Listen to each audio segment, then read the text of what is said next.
Hunger hurts, but I want him so bad over kilos. 'Cause I don't want a mess he don't wanna clean up. I got the vocals, these hands are just too shaky to hold. Hunger hurts, all it works when it costs too much to love. I went crazy again today, looking for a hand to climb, looking for a little hope. We've had it work and could his lips to mine, feeling this, it feels cold. Says, honey, I don't feel so good, I don't feel just so fine. Come and put a little love here in my void.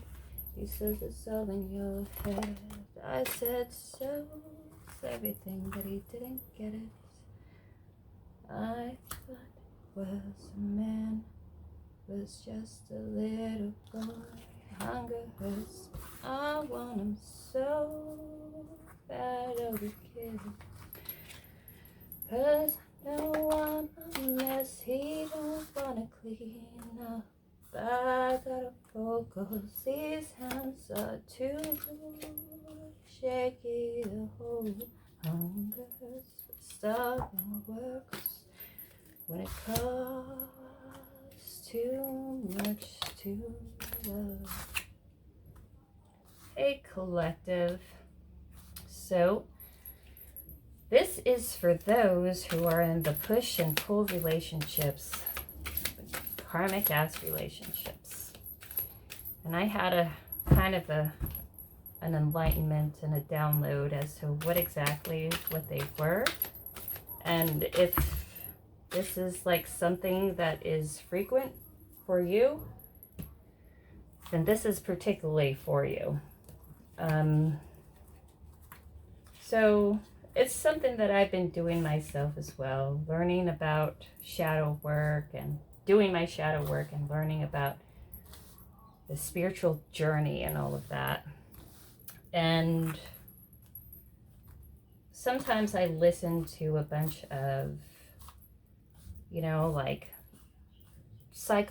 on top of YouTube, I listen to a lot of, of course, tarot, spirituality stuff, psychology. I'm a Scorpio rising, of course. And I came across the push and pull relationship description of what it was, and says by a doctor. He's a psychologist. And he was talking about borderline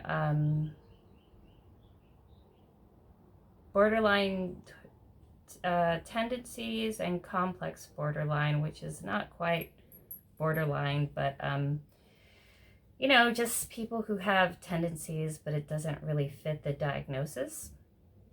And I've been thinking about people on the spiritual path and why that they're here and why they go down the routes and paths that they choose is because of trauma.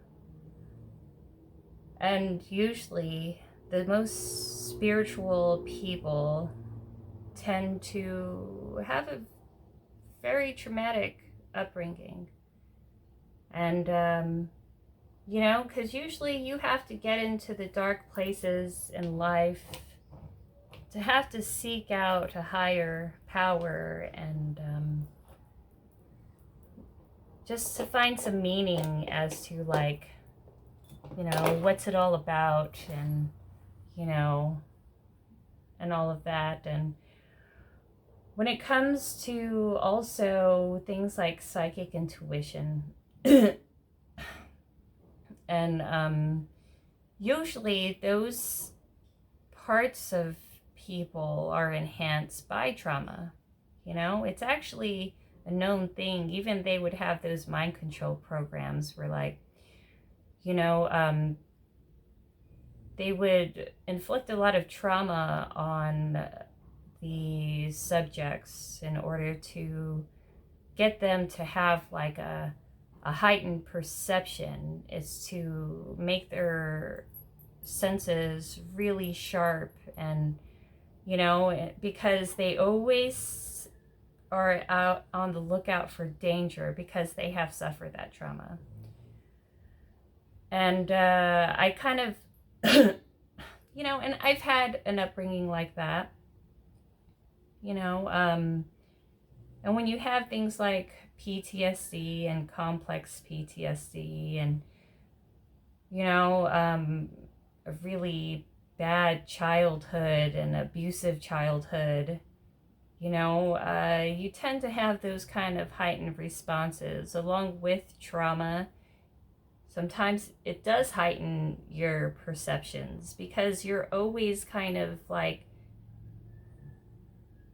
consciously and unconsciously aware and heightened to any perceived dangers. This is also PTSD response, complex PTSD.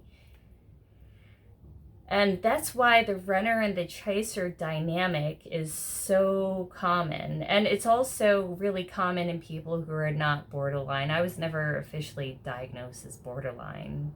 Definitely ADHD, but it's also a trauma response. Like people, like a PTSD is a trauma response, complex PTSD. And it's like, and it comes out in relationships as well. Like the moment you get really, really close to like a source of emotion that we are not in control of, or something that we are not in control of, we tend to act in really, not very good ways, where we kind of do the opposite of what we want. And it's done out of fear and anxiety because, it's a fear of getting hurt, fear of abandonment, trust issues. Because of our heightened sense of, looking out for any kind of future danger. And it's like sometimes, and it's usually the people who have the most traumatic experience when you want that kind of love or affection, and and you kind of act out opposite of what you want, and it's like, and you unconsciously push the other person away from like fear of hurt, and then because, and then you would be like, oh well, it's the other person, they just weren't into it. But sometimes people don't fail to see what our trauma responses do to incite that kind of like reaction, and that's what the push and pull kind of dynamic is. It's like, oh, come closer, oh, too close, go away, I'm worried now, and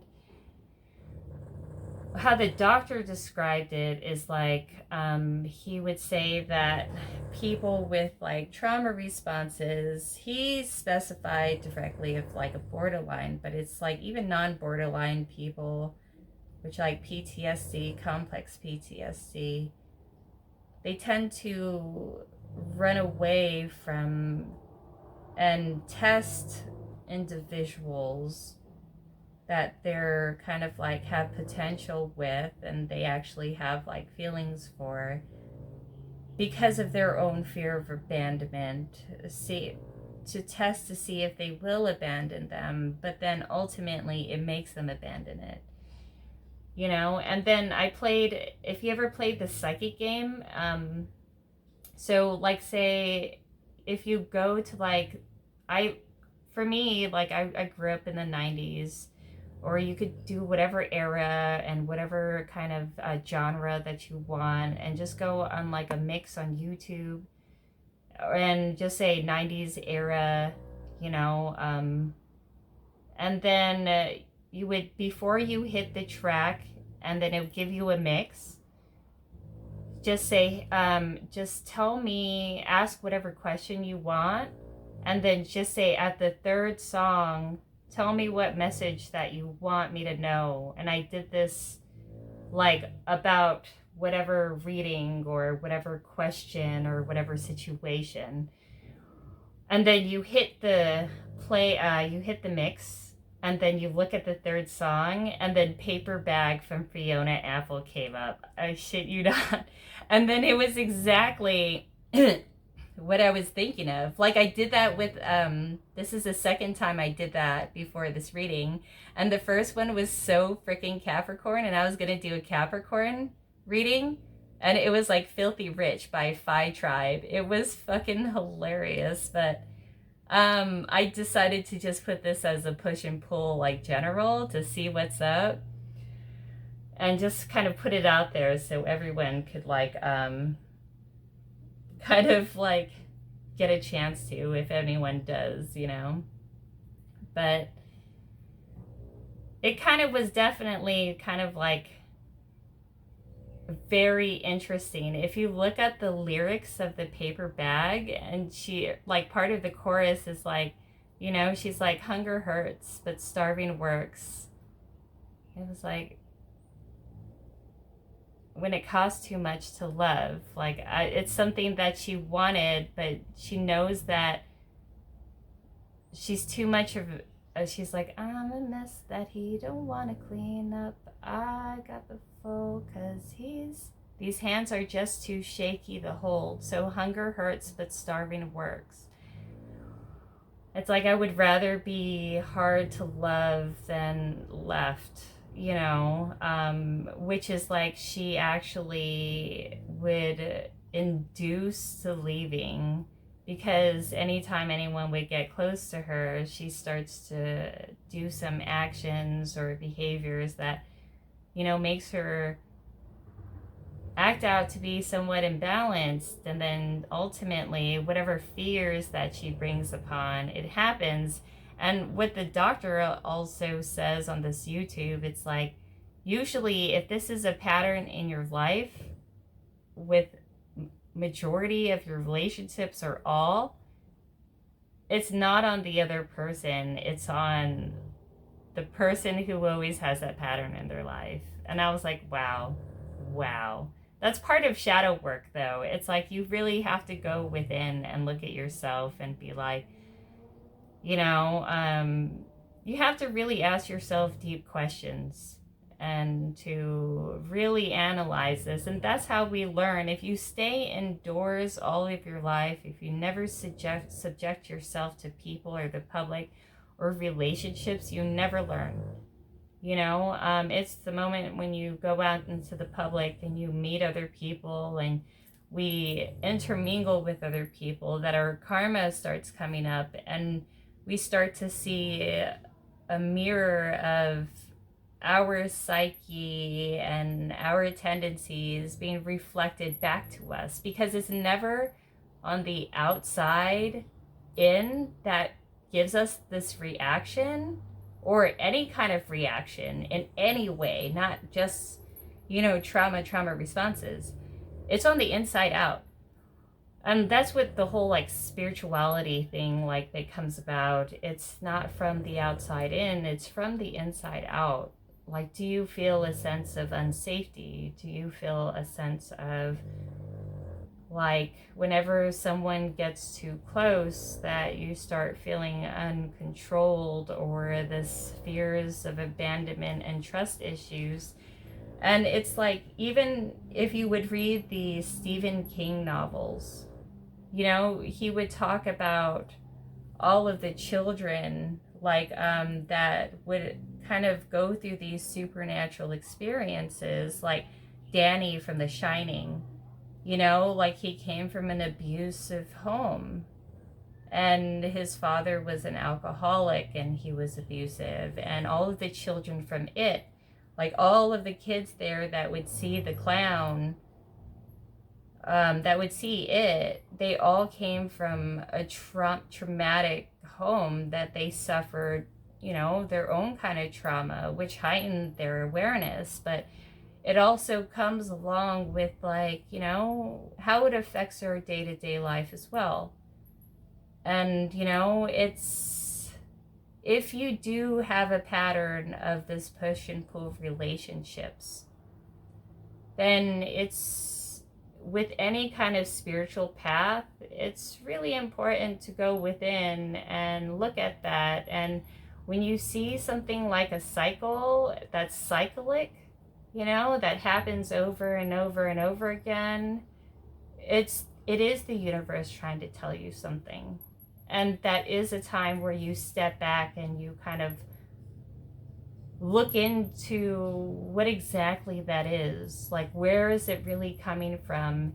And it's so much starts with, like, you know, like your upbringing and, you know, like your attachment. And, you know, because that's where our brain actually starts to form the connections. And, you know, and it forms these not only like unconscious, like, you know, thoughts and unconscious like kind of feelings that, you know, it would, that it's kind of dangerous, you know. And I think if you ever have this push and pull relationship, if you're currently in the push and pull relationship now, it's definitely important to take a moment and reflect as into like what your upbringing was. Why are our patterns are a pattern? And if this is a pattern, what is it that we're contributing to make the pattern? She's like, you know, she knows that she's too much of a mess for anyone to want to clean up, and her hands are just too shaky to hold.